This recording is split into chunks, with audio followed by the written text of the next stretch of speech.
గతంలో చిరంజీవి గారి మీద విపరీతమైన ప్రేమ కురిపిచ్చేసాడు. సాల్వాలు వేసేసి చిరంజీవి మీద తనకే అంటే జగన్మోహన్ రెడ్డిగా ఉన్నంత అభిమానం ఇంకా అసలు ఈ ప్రపంచంలో ఎవరికి లేదని చాటి చెప్పాడు జగన్మోహన్ రెడ్డి. అయితే మనం ఆ సిచ్యువేషన్ జరుగుతున్న తరుణంలో పవన్ కళ్యాణ్ గారి మీద ఈ యొక్క సినిమా పరంగా కానీ వ్యక్తిగతంగా కానీ దాడి చేస్తున్నారు. అంటే పవన్ కళ్యాణ్ మీద దాడి చేస్తూ అదే తమ్ముడి మీద దాడి చేస్తూ అన్ననే హక్కుని చేర్చుకున్నారు. అయితే ఒక సందర్భంలో సినిమాల పరిశ్రమలో అందరినీ రప్పించుకోవడం, చిరంజీవి నమస్కారం పెట్టే వీడియో ఇలా కుట్రాపూర్వకంగా బయటకు వదలడం ఇవన్నీ చూసిన తర్వాత ఒక్కసారిగా చిరంజీవి అభిమానులు బాధపడ్డారు. ఎంతో స్వయం కృషితో పైకి వచ్చినటువంటి చిరంజీవిని ఇంత దారుణంగా అవమానించారేంటని చెప్పి చాలా మనసు కాల్చివేసింది. మరి చిరంజీవి గారు కూడా తర్వాత మరి బాధపడ్డాడో ఏంటో తెలియదు. కానీ అంటే జగన్మోహన్ రెడ్డి గారికి మద్దతుగా నిలిచి మరి అవసరం పరిశ్రమ రీత్యా ఆయన మద్దతుగా నిలిచాడో ఏటో పక్కన పెడితే ఇప్పుడైతే నేను ఎన్డీఏకి మద్దతుగా ఉంటానని చెప్పాడు. ఇటీవల కాలంలో తమ్ముడికి కూడా ఒక 5 కోట్లు పార్టీ ఫండ్ కూడా ఇవ్వడం మనం చూసాం. సో ఎలా చూడాలి? ఇప్పుడు చిరంజీవి గారు కూడా కూటమి వైపు వచ్చారు. అంటే ఒక రకంగా సినిమా పరిశ్రమలో చాలామంది ఈరోజు చంద్రబాబు నాయుడు గారు గెలవాలనేదే ఇప్పుడు వాళ్ళ ముఖ్య ఉద్దేశంగా కనిపిస్తుంది. ఇది శుభ పరిణామం అంటారా? జగన్మోహన్ రెడ్డి కక్ష సాధించుకున్నాడు కాబట్టి ఇప్పుడు అన్ని వర్గాలు వ్యతిరేకిస్తున్నాయి అంటారా? ఏంటి మీ అభిప్రాయం? యాక్చువల్గా చిరంజీవి గారు వివాదాలు దూరంగా ఉండాలనుకుంటారు. ఎవరితో గొడవ పడటం ఇష్టం ఉండదు దానికి. ఎవడన్నా తిట్టినా కానీ తిట్టుకుని హ్యాన్ వదిలేస్తాడు. లోపల ఎలాగున్నా బయటకు మాత్రం ఆయన నేనైతే నమ్ముతాను ఇతను గొడవలు ఇష్టం ఉండదని. రకరకాల వ్యాఖ్యానాలు వేరే వాళ్ళు చేత చేయొచ్చు. ఈయన జగన్మోహన్ రెడ్డి గారు గెలిచిన తర్వాత సాధారణంగానే సపోర్టివ్ ఇస్తారు. కొంచెం మంచి సంబంధాలే ఉంటాయి అందరితో. చంద్రబాబు గారితో అలాగే మంచి సంబంధాలు ఉన్నాయి, వాళ్ళతోటి మంచి సంబంధాలు ఉన్నాయి. జగన్మోహన్ రెడ్డి గారు 3 రాజధానుల నిర్ణయం తీసుకున్నప్పుడు సమర్థించాడు చిరంజీవి గారు. ప్రశంస బాగానే ఉంటుంది, అభివృద్ధి కోసం అది ఏదో అడుగుంటారు, మీరు చెప్పండి కొంచెం మాట అని. ఒక మాట గౌరవంగా చెప్పాడు. వాళ్ళు చెప్పకూడదు కానీ చెప్పాడు. తర్వాత ఆయన కలుసుకున్న డైనింగ్ షేర్ చేసుకున్నారు, భోజనాలు కలిసి చేశారు. ఈయన సాల్వలే కప్పాడు, గౌరవించాడు, బాగానే ఉందర బాబు అనుకున్నాం.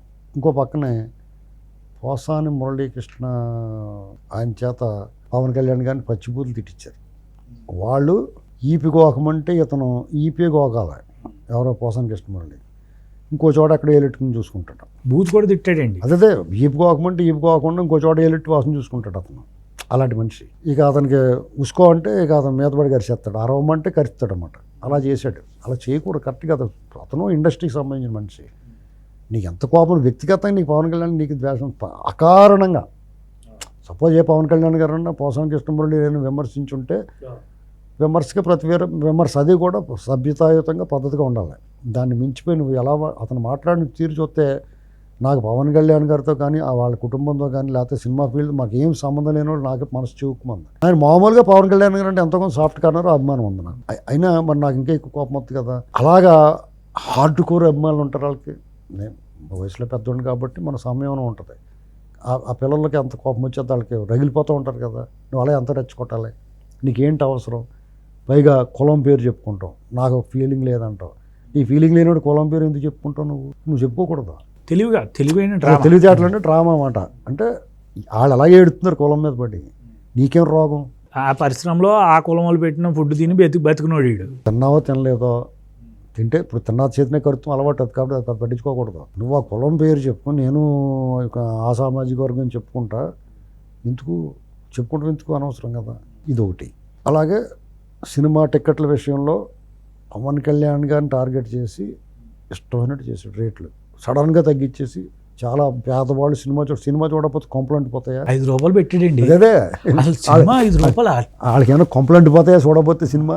ఇవాళ ఎవరో చూడలేదు, నువ్వు చూడమన్నా చూడలేదు. నువ్వు ఉత్తినే చూపించినా చూడరా. ఇంట్లో దర్జాగా సగం చూసి సగం కట్టేసి మళ్ళీ సగం మన్నాడు చూసుకుంటున్నారు.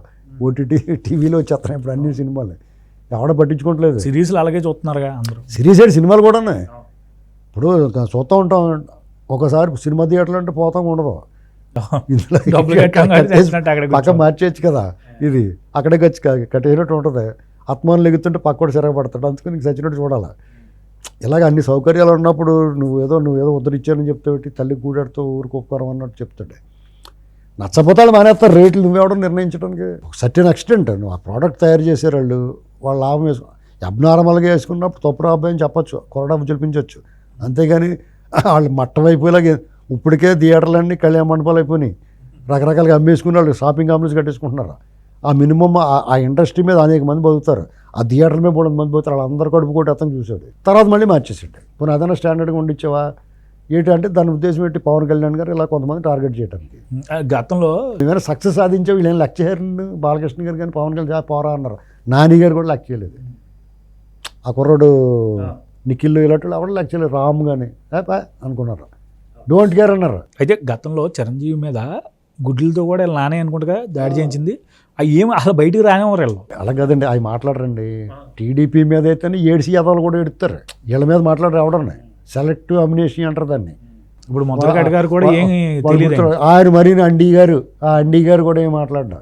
ఇలాగా చిరంజీవి గారి విషయంలో నేను చిరంజీవి గారిని ఆలిని పక్కననే పోసానికి ఇష్టమురళి పక్కన కూర్చోబెట్టి మహేష్ బాబు, ప్రభాసు, ఇంకొకరు ఎవరో వాళ్ళు తీసుకెళ్ళింది ఆ రోజు రాజమౌళి, మహేష్ బాబు, రాజమౌళి ఇలాంటి వాళ్ళందరినీ తీసుకెళ్ళి వాళ్ళ ముందు కూర్చొని మీరు తల్లి లాంటి వారు జాతక ప్రాధేయపడినట్టు చిరంజీవి గారు ప్రాధేయపడడం ఎందుగా నీకు ఇది అనిపించింది నాకు.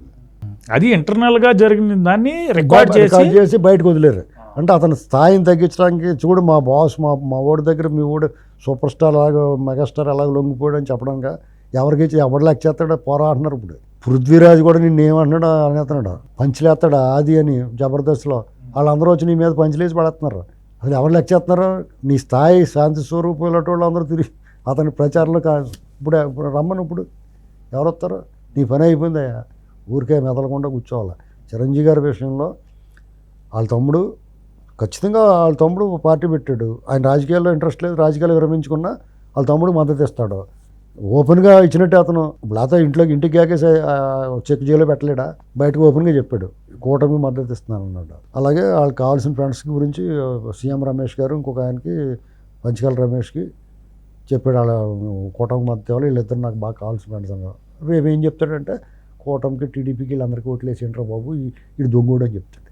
ఏం చేస్తారు అంటే డిప్లొమాటిక్గా ఉంటాడు, పెద్ద మనిషి కాబట్టి ఇంత డైరెక్ట్గా పచ్చిగా రాకపోయినా వీళ్ళు గెలిపించండి రా బాబు అని దానికి సందర్భంగా జాగ్రత్తగా ఫ్రేమింగ్ చేసి ఉంటాడు. ఆయన జాగ్రత్త పరుడు, ఎందుకు వచ్చి కూడా రా బాబు అని. ఒకటి మాత్రం నిజం, ఎవడో భయపడక్కలేదు.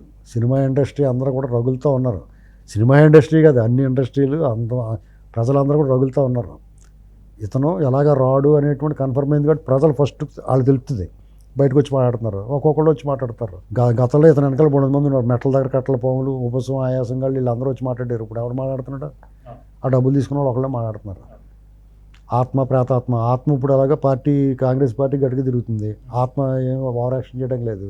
ప్రేతాత్మ కూడా సిగ్గుపడుతుంది కొంచెం చెప్పడానికి. రాయబిడ్లో ఉంటుంది ప్రేతాత్మ, రాజశేఖర రెడ్డి ప్రేతాత్మ కొంచెం సిగ్గుపడుతుంది. సిగ్గెట్టాడు కదా దేవుడు, వీళ్ళంటే కాశీలో వదిలేసాను కానీ సిగ్గు శరవన్నా వాళ్ళు కొంచెం ఎంతో కొంత సిగ్గెట్టారు. అందుకని వాళ్ళు జాతగా ఒబ్బడిగా మాట్లాడుతున్నారు.